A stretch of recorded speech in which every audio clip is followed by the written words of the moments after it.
Itong si Teddy Casino at si Renato Reyes, ito yung mga miyembro ng party list na Bayan Muna.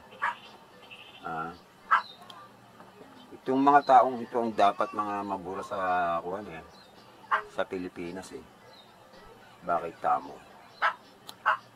Wala nang mabuting presidente to na hindi nila nilabanan eh. Hindi nila binatigos na walang presidenteng mabuti dito o masama.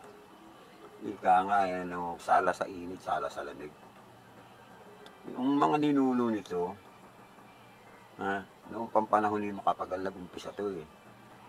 Hanggang sa ngayon, mas matindi nga yung panahon pa ni Marcos. Isa itong nagpagulo sa panahon ni Marcos. Kaya nung panahon na yun, bumagsak si Marcos dahil sa mga kagagawa nito nung nag-declare ng martial law. Isa yung mga nanggulo na yan, yung Bayan Muna. Ngayon, nung mapalitan si Marcos, nakapasok na sa gobyerno to, binigyan sila ng pagkakataon, kaya nabuo yung party list.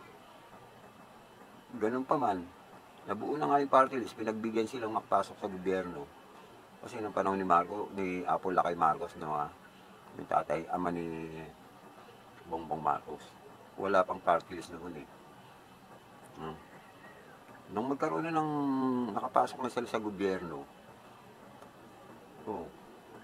kinalaban pa rin nila si Cory. Rally pa rin sila ng rally. Panahon ni Cory, nagrally rin sila. Kaya nga walang walang mabuting presidente itong mga ito. Lahat masama. Hindi natin malaman kung anong mga klaseng tao ito. Palagay ko, hanggang ngayon, umaasa pa rin sila na sila magtagumpay. Ito yung gusto kasi ng mga tao na to. Ang Pilipinas maging komunista. Yung wala ng demokrasya. Iyan ang mga gusto ng mga tao na to. Mga hunyango to. Kung wari, para sa bayan sila. Pero ang totoo, hindi. Gusto nilang gawing komunista ang bansa natin. Itulad sa mga karating nating bansa katulad ng China at North Korea. Yun ang mga nais ng mga tao ito. Walang mabuti talagang presidente dito. Lahat na lang kinalaban ng mga taong ito. Kaya ito, totoo itong talagang sinasabi ni Top 1. Panoorin natin si Top 1. Subscribe tayo dito kay Top 1. Napakagaling na vlogger komentaryo ito. Panoorin natin siya.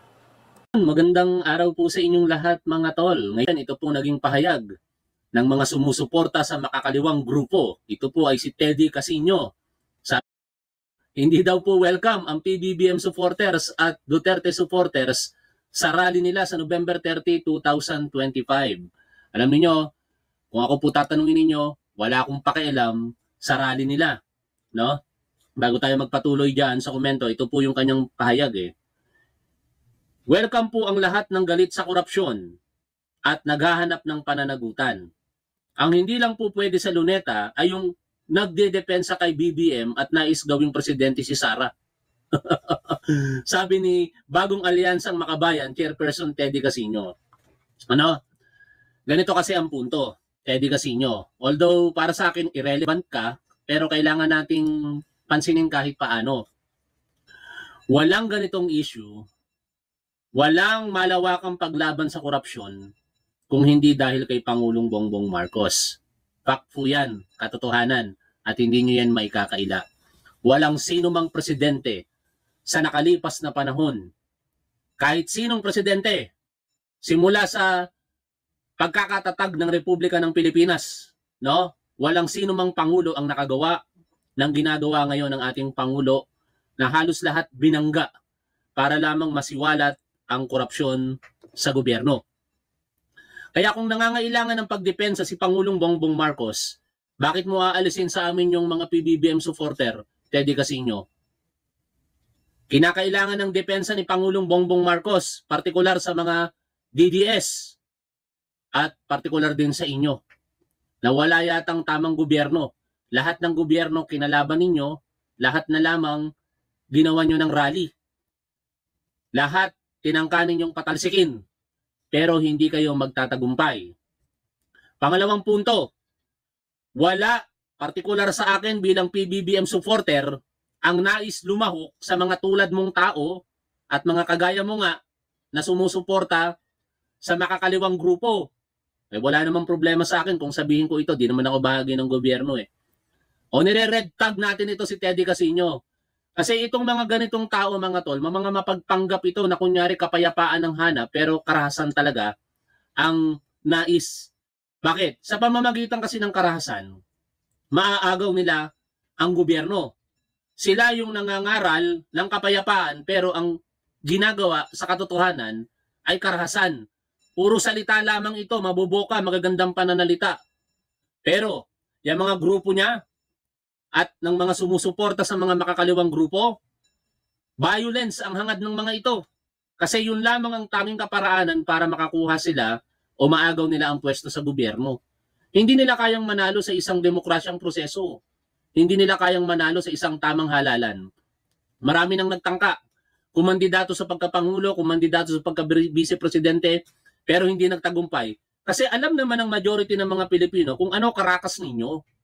Teddy Casino. Eh nung nangyari nga lang noong September 21, 2025, di ba? Sa kaguluhan dyan sa Mindiola. Sino yung natamaan ng bato?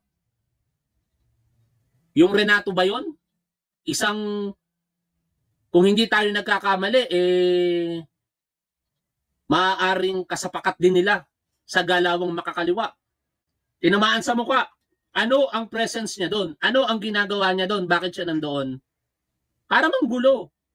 Para mag-udyok ng kaguluhan at eventually, hoping sila na maagaw ang pwesto sa lehitimong nakaupo sa gobyerno. Ikatlong punto, Teddy Casino, hindi kami nangangarap na makasama ang mga DDS na tatanga-tanga. Teddy Casino. Kaya wag mong sabihin sa amin na hindi kami welcome dyan dahil kami hindi talaga pupunta dyan. Kung pumunta ang mga Duterte supporters, bahala kayong magsama-sama. Ayaw naming makasama ang mga tatanga-tangang tao.